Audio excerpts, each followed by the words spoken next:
D'abord, il importe de préciser que la loi burundaise, notamment le code pénal burundais,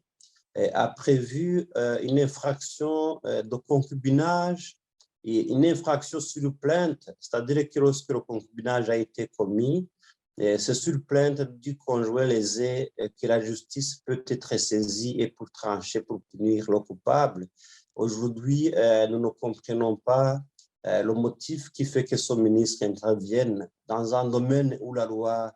a déjà prévu quelque chose. Il est en train de piétiner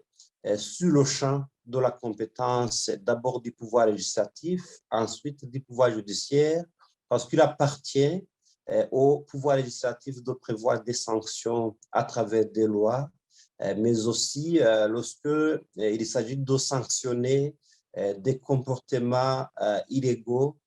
c'est le rôle de la justice. C'est-à-dire que l'exécutif en général et le ministre en charge de l'Intérieur en particulier n'a pas de compétence ni de créer de nouvelles sanctions, mais aussi n'a pas de compétence pour juger, sanctionner des personnes qui violent la loi pénale. En deuxième analyse, dans le cas des unions libres qu'aujourd'hui le pouvoir exécutif burundais considère comme étant illégal, nous pensons qu'il y a une violation de la Constitution, notamment en ce qui concerne l'article 29, qui précise que tout citoyen a la liberté de fonder son foyer et de contracter un mariage.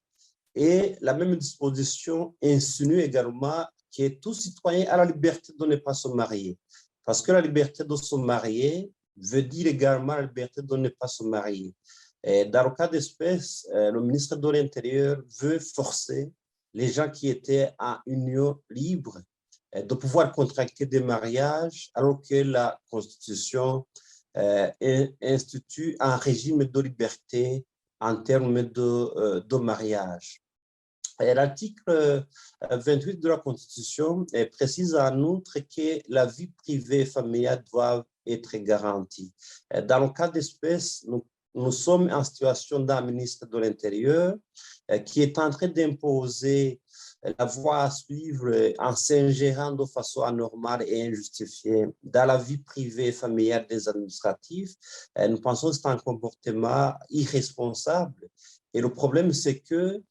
cette mesure en question concerne une partie, une catégorie de la population, d'où c'est une mesure qui comporte en son sein des germes d'une discrimination qui ne dit pas son nom. Il ne s'agit pas d'une mesure générale qui va concerner tous les citoyens. Il ne s'agit pas d'une mesure générale qui va concerner tous les agents de l'État ou tous les administratifs à tous les niveaux, mais il s'agit d'une catégorie d'administratifs probablement qui relèvent du ministère de l'Intérieur qui vont être concernés. Et cela, c'est une discrimination injustifiée, c'est une violation de la Constitution de la République du Burundi, mais aussi d'autres engagements internationaux que le Burundi a déjà ratifiés en matière de protection des droits humains. Au niveau de l'article 30 de la Constitution, il est précisé que la famille est la base de la société et cette famille peut être issue d'un mariage comme elle peut être issue d'une union libre. Toutes ces catégories de familles doivent être protégées et la Constitution garantit la protection de toutes ces familles. Aujourd'hui, ce comportement du ministre de l'Intérieur, c'est un comportement qui viole sur toute la ligne les dispositions pertinentes de la Constitution et cela est très dangereux parce que ça risque aussi de déstabiliser les familles alors que l'esprit du législateur, que ce soit à travers la Constitution, que ce soit à travers le Code pénal, c'était de ne pas déstabiliser les familles. C'est ainsi qu'en cas de concubinage, par exemple, il s'agit d'une infraction sur plainte pour dire que ni le ministère public, ni qui que ce soit n'a pas le droit de porter plainte devant la justice si cela n'est pas fait par le conjoint lésé. Nous pensons que le ministre de l'Intérieur devrait comprendre cela, il devrait retirer cette mesure parce que c'est une mesure qui viole de fond en comble les droits garantis par la Constitution et il n'est pas normal qu'un ministre, un membre de l'exécutif puisse s'ingérer non seulement dans le champ de compétences du pouvoir judiciaire, mais aussi dans celui du législatif parce que c'est ce dernier qui est le seul compétent pour créer de nouvelles infractions ou pour créer de nouvelles sanctions lorsque cela est pertinent. Il importe de préciser que ces administratifs sont soit nommés par des ordonnances ou par décret, soit élus. Donc, ce sont des fonctions qu'ils exercent de façon régulière. Ce sont des fonctions qui sont rémunérées. Donc, ce sont des fonctions